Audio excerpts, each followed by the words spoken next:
mo yon. Yan ang panawagan ni Sabi ni Senator Raffy Tulfo, umamin ka na.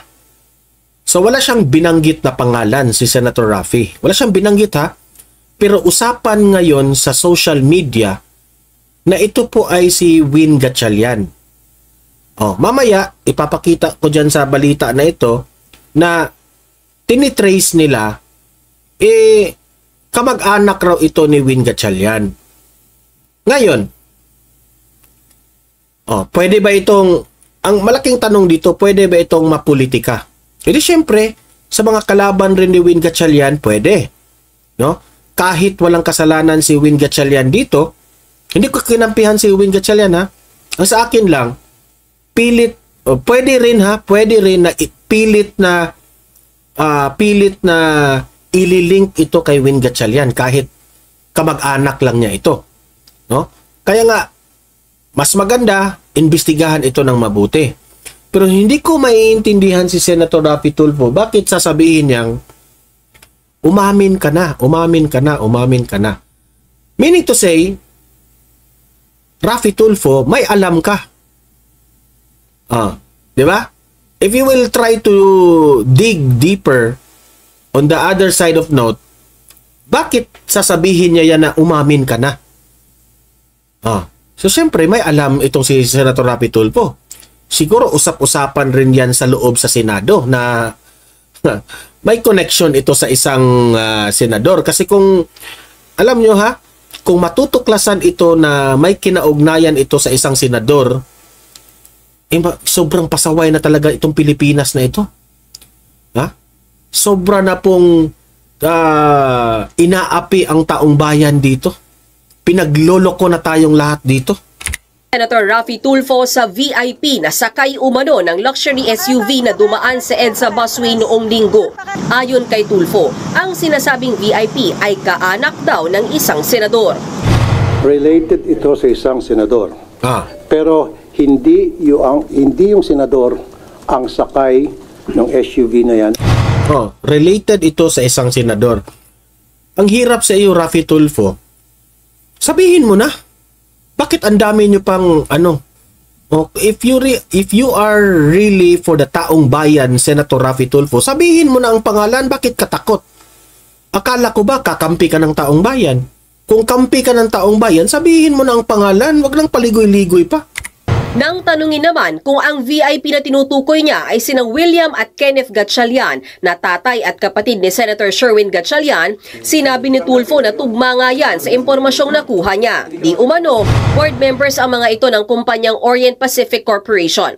Sa impormasyon ding hawak ni Tulfo, sinundo lang daw ng driver ang kanyang amo na galing Japan at lumapag sa NAIA noong linggo ng... Walang problema yan kung susunduin man, kung ano ang pakay ninyo.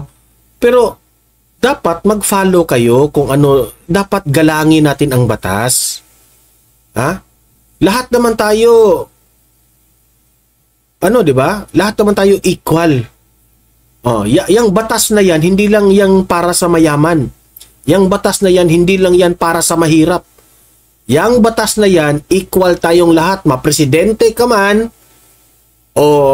siyempre, yung presidente, meron yung mga mandate rin na pwede silang lumusot kung meron talagang emergency na mga meeting o ano-ano.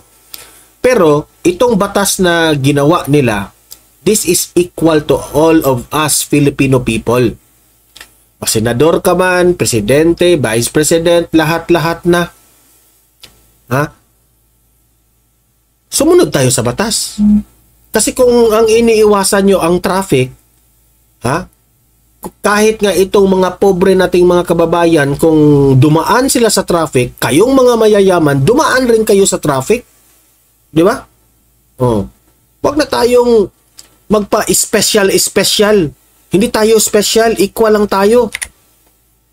Gabi, dumaan sila sa Skyway pero pagdating sa Guadalupe, doon na sila dumaan sa busway. Si driver, sumusunod lang sa utos ni VIP. Bakit natin palagi iniipit yung malilit na tao?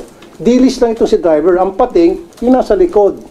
Di ba? Yung mga sinasabi mo, Senator Raffy Tulfo, magaling, ang sarap sa tenga, ang sarap pakinggan. Sabi mo, wag nating idiin itong mga drivers na ito. Kasi itong mga driver na ito, sumusunod lang ito sa utos ng kanilang amo. O ngayon, ikaw, Senator Raffy Tulfo, bakit hindi mo banggitin ang pangalan? Alam kong alam mo. Kasi ang dami mong mga intelligence dyan, ang dami mong mga tauhan dyan, alam kong alam mo. Diba? Oh. Sanay ka na sa programa mo sa Raffy Tulfo in Action, diba? Marami kang mga informante. Sabihin mo na ang pangalan. Bakit magpaligoy-ligoy ka? Bakit ba? Kasi kaibigan mo? Hindi mo babanggitin? Banggitin mo. Para sa taong bayan. Kung mapahiya siya, deserve niyang mapahiya.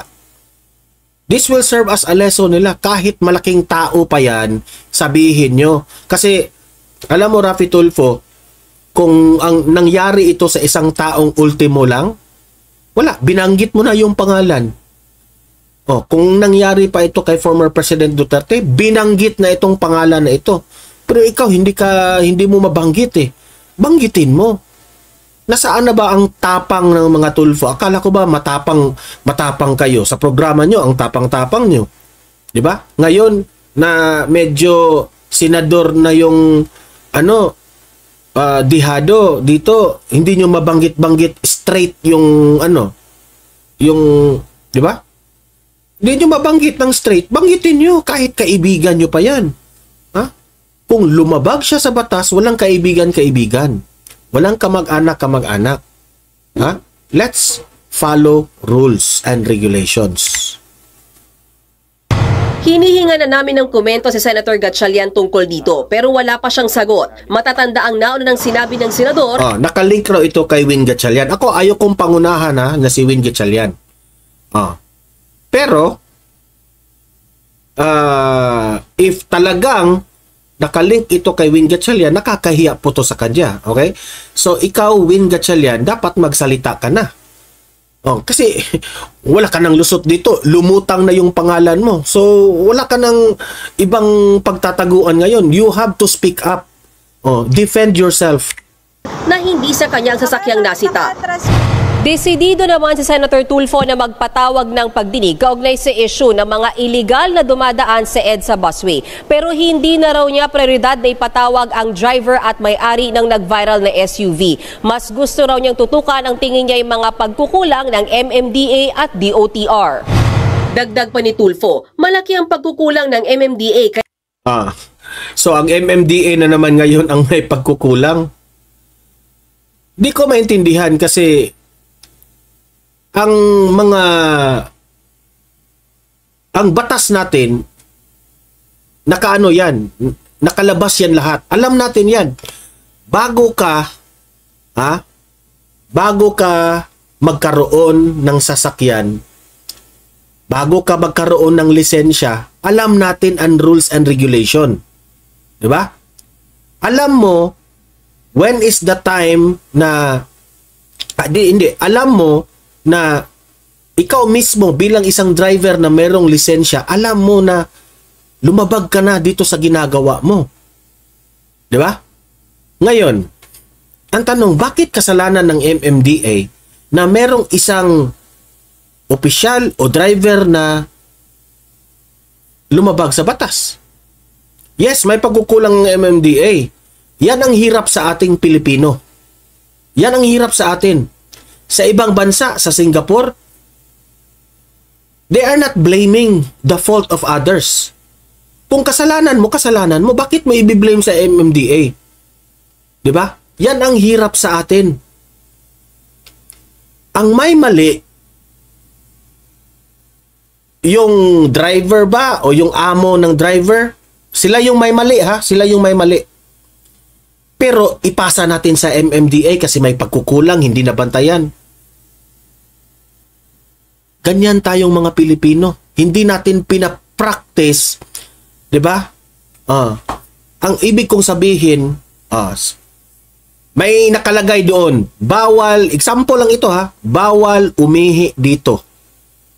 Ikaw naiihi ka na. Pagtingin mo, wala mang nakabantay, walang gwardya, wala lahat.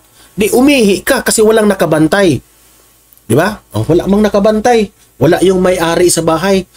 Pero may sabi dito, bawal umihi. Pero, dahil na iihi ka na talaga, umihi ka sa bawal umihi dito. Yan ang problema ng mga Pilipino. Kasi, kung walang magbabantay, kasi alam mong walang nakakita sa'yo, lalabag ka ng batas. Lalabag ka. Meaning to say, ang tayo po masakit mang isipin, pero kulang tayo sa disiplina talaga. Tayo mismo, tayo mismo kulang tayo sa disiplina. Normal Filipino na hindi naman government official, kulang tayo sa disiplina. How much more kung pati itong mga gumagawa ng batas natin sa Senado, sa Kongreso, ay sila yung nangungunang lumabag sa batas. Patay tayo dyan. Di ba? Who's to blame? Yung nag-implement sa batas? I-implement natin yung lumabag sila sa batas. Sino yung lumabag? E di yung gumagawa ng batas. Naku, patay tayo dyan.